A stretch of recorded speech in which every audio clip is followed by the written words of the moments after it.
All right, so you really threw a tough one at us this time. It's Jordan Peterson's 12 Rules for Life, Right. right? And we're going to zero in on Rule 7, pursue what is meaningful, not what is expedient.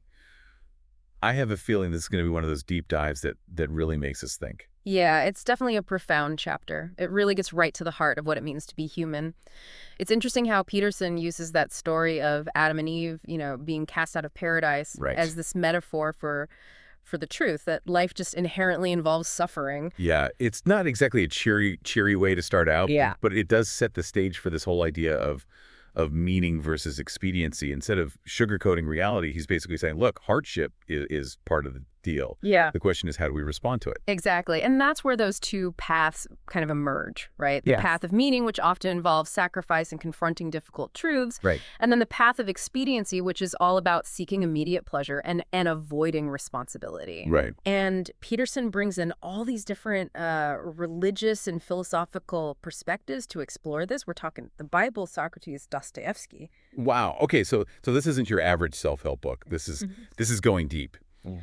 One of the first things that really stood out to me was his discussion of sacrifice. Yeah. He argues that this ability to delay gratification, to wait for a future reward, that's uniquely human. Mm-hmm. I love that anecdote about the monkey that gets its hand stuck in a jar Right. because it won't let go of the treats inside. Yeah. It's funny, but it also makes you think. It's a brilliant illustration. It highlights how our ability to plan for the future, to strategize, to sacrifice in the present for a better tomorrow. Right. That's what sets us apart from other animals. I mean, that monkey is so focused on the immediate reward that it can't see the bigger picture, that Yeah. letting go would ultimately lead to freedom and even more treats. Right. It makes you wonder how often we get stuck in our own little monkey traps, Oh, yeah. clinging to things that seem rewarding in the moment, Yeah. but ultimately hold us back from achieving our larger goals. Have you ever felt that way? Of course, I think we all have those moments where we struggle to delay gratification. Right. The key is to recognize those patterns and consciously choose the path that aligns with our long-term values. Absolutely. Yeah. Now, Peterson doesn't just talk about the nature of sacrifice in general. He asks this really thought-provoking question. Yeah. What should be sacrificed? Right. He explores all these different levels of sacrifice, from simple sharing to more complex forms, even touching on the ultimate sacrifice of oneself or even one's child. Wow. He uses Michelangelo's Pietà, that incredibly moving sculpture of Mary cradling the crucified Jesus, Right. as an example of the depth and complexity of this idea. And that's where things get really tricky. Because if sacrifice is about giving up something of value for something better, Right. how do we determine what better even is? Yeah. What are the right sacrifices to make? It's easy to see how someone might make a sacrifice they believe is worthy, but it backfires. Right. And that leads perfectly into his discussion of the problem of evil, which he illustrates using the biblical story of Cain and Abel. Right. Abel's sacrifices are favored, but Cain's are not. He's consumed by jealousy and resentment. Right. And ultimately, he commits the first murder. Mm. The chilling tale. It is. And it raises all sorts of questions about why some people seem to flourish while others struggle despite their best efforts. Peterson suggests that self-consciousness, our awareness of ourselves and our place in the world, is both a blessing and a curse. It allows us to imagine a better future and work towards it. Right. But it also makes us aware of our own vulnerability and the vulnerability of others. And this understanding can be used for good, but it also opens the door to intentionally inflicting pain, Right. as Cain does with Abel. Suffering isn't just some random external force. It's often intertwined with our own choices and actions. So how do we confront this potential for darkness within ourselves? Peterson contrasts Cain's story with the temptation of Christ in the desert.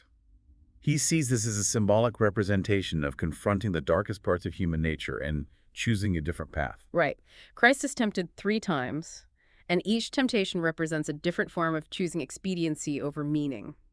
First, he's tempted to turn stone into bread. Okay. This represents the desire for material comfort and taking the easy way out. Right. Then he's tempted to test God by throwing himself off a cliff expecting special treatment, defying the natural order. Wow. And finally, he's offered worldly power and dominance, the allure of control, the temptation to impose your will on others. It's like he's laying out a map of the moral dilemmas we all face. Right. Each of those temptations has a modern-day equivalent. I mean, think about how often we're tempted to take shortcuts, Sure. to expect special favors, or to try and control every outcome. Mm-hmm. What really strikes me is how Christ resists each temptation. He chooses the harder path, the path of upholding meaningful values over immediate gratification.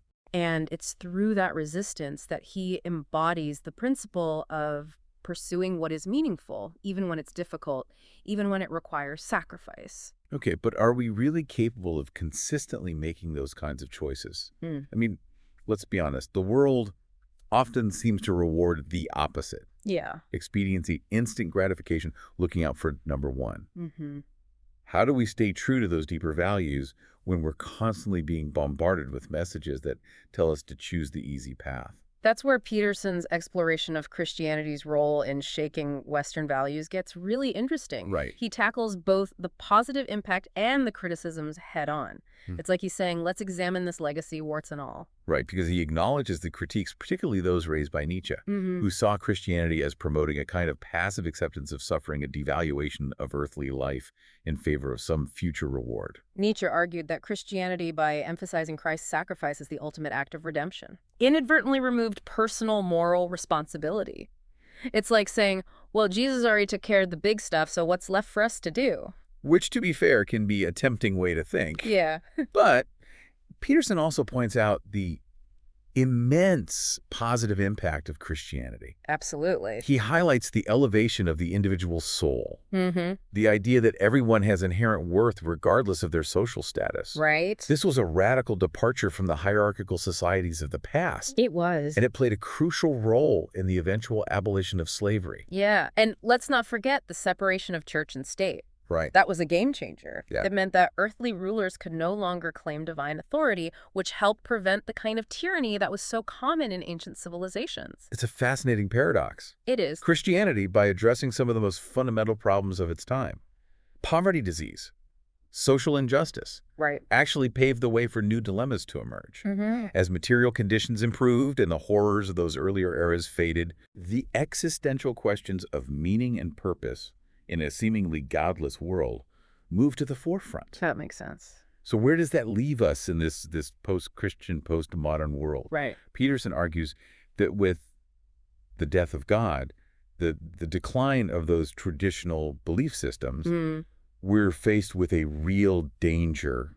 Nihilism. Nihilism is the belief that nothing really matters, that life is inherently meaningless. Right. And without a solid foundation for values and purpose, it becomes all too easy to fall into despair, Yeah. to give in to the allure of the easy path, even if it leads to destruction. Which brings us back to Jung's idea that we can't just invent our own values out of thin air. Yeah. We have to confront our own nature, the good and the bad, to find a solid foundation. It's not about creating some arbitrary set of rules, Right. but about uncovering those deeper truths that resonate within us. This raises a crucial question for you.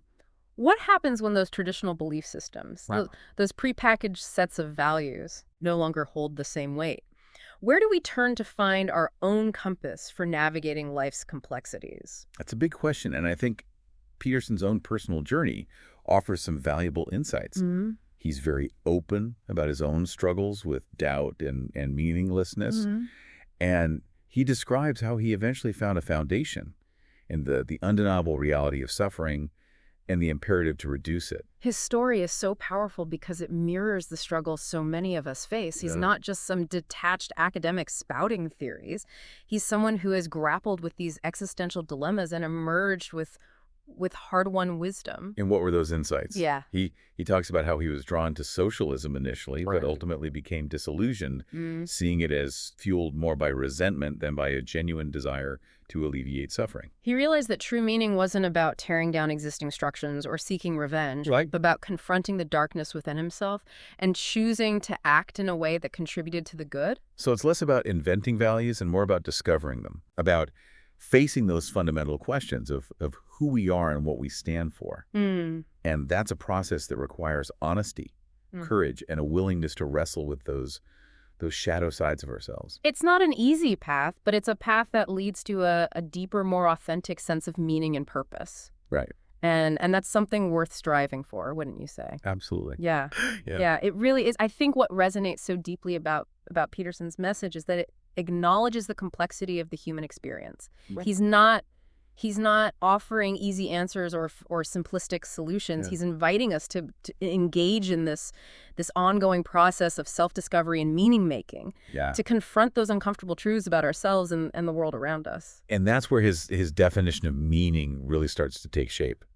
It's not about chasing some fleeting sense of happiness or accumulating wealth and possessions. Right. It's about aligning our lives with the pursuit of what is good, about making choices that contribute to the betterment of being, even in small, seemingly insignificant ways. He uses a really interesting analogy. He talks about this stacking up that happens when we consistently align our actions with our values, when we choose the path of meaning over expediency. It's like everything starts to click into place. We find ourselves in the right place at the right time, contributing to something larger than ourselves. I love that image of stacking up. It's like building a solid foundation, brick by brick, with each choice we make. Exactly. And it makes me think of those moments in music when all the different instruments come together in perfect harmony. Right. Everything just flows. Yeah. And it creates this incredible sense of beauty and wholeness. Exactly. He even uses Beethoven's Ode to Joy as an example of this coming together of different parts into a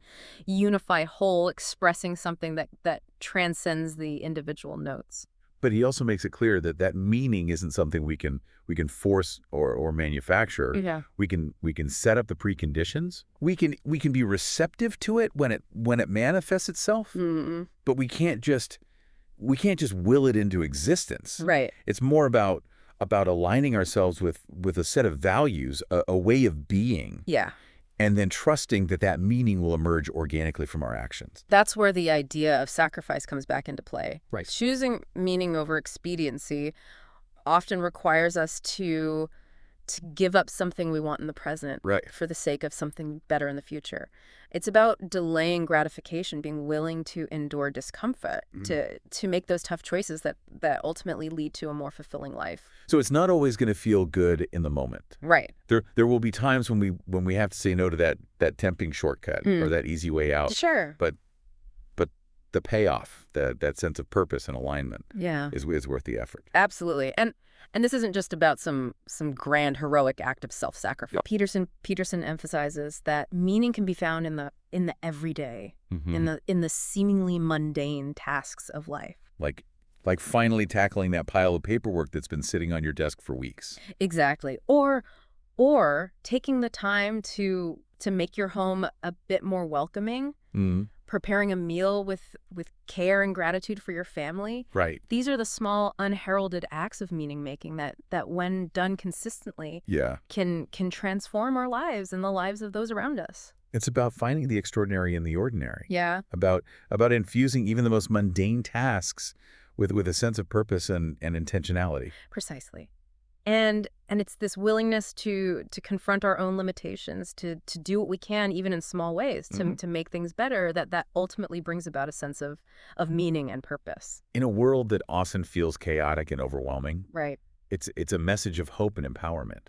It is. It reminds us that we have agency, that even in the face of suffering and uncertainty, we can choose to act in a way that brings meaning and purpose to our lives and to the world around us.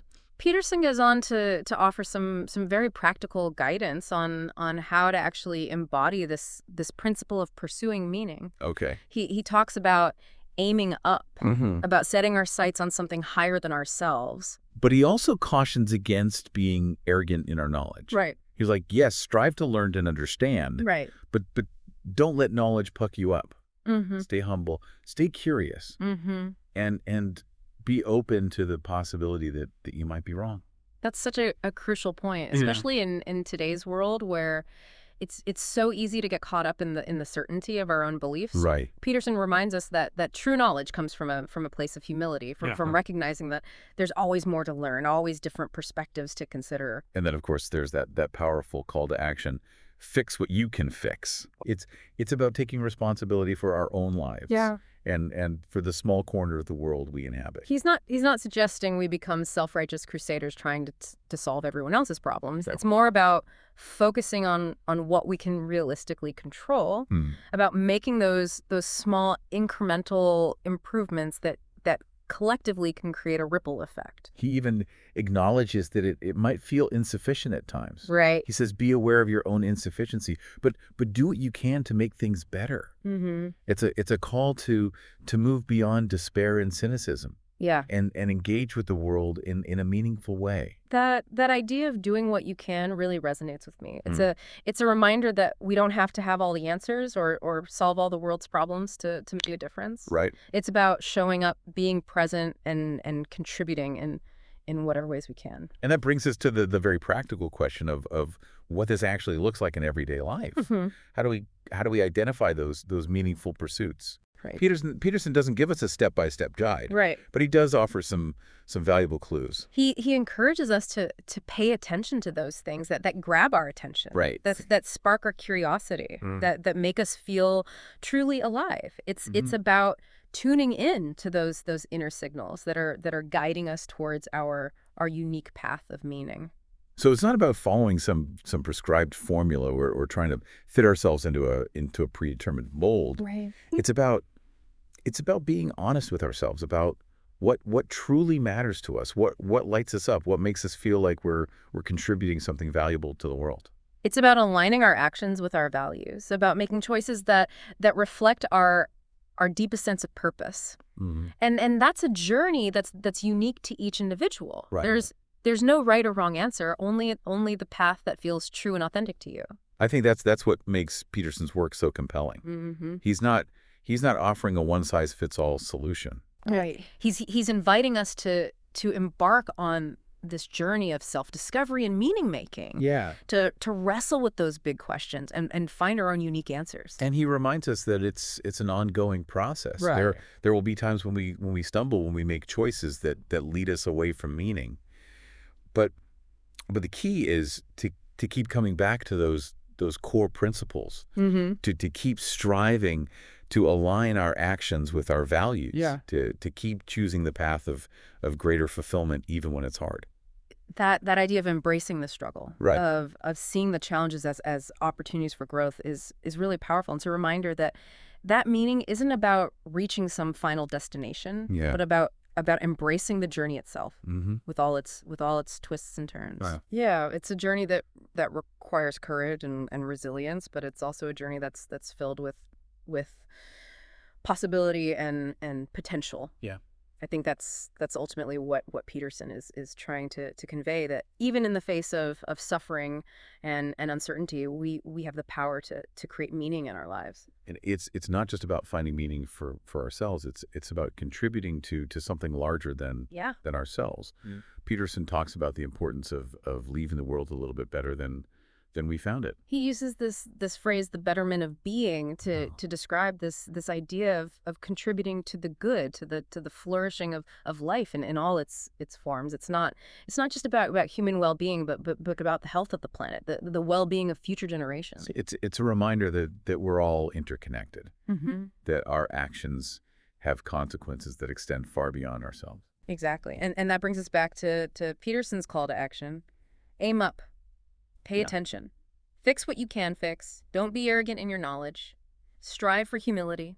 Be aware of your own insufficiency, but do what you can to make things better. It's such a powerful and concise set of guidelines for living a meaningful life. Yeah. It's not about grand gestures or trying to save the world single-handedly. Right. It's about focusing on what's right in front of us. Those small everyday acts of kindness, responsibility, and courage. And I think those small acts can be incredibly powerful. Peterson talks about how even the simplest things like cleaning up your room, taking care of your physical health, showing up for the people you love can contribute to the betterment of being.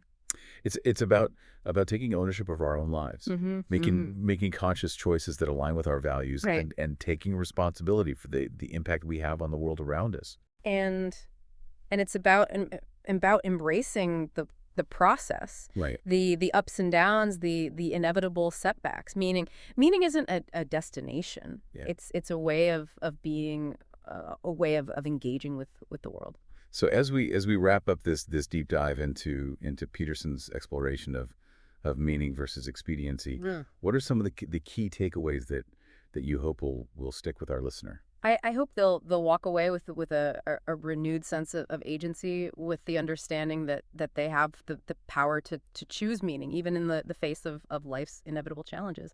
I hope they'll be inspired to look for those opportunities to aim up, to pay attention to those things that spark their curiosity and passion, and to fix what they can fix in their own lives and in the world around them. It's been a rich and thought-provoking conversation. It has. And I think Peterson's ideas have the potential to really shift our perspective on what it means to live a good and meaningful life. Yeah. Absolutely. He challenges us to think deeply about our values, our choices, and the impact we have on the world. And ultimately, he leaves us with a sense of hope, a sense that even in a world that often feels chaotic and uncertain, there's always the possibility of creating meaning, of making things better, of contributing to something larger than ourselves.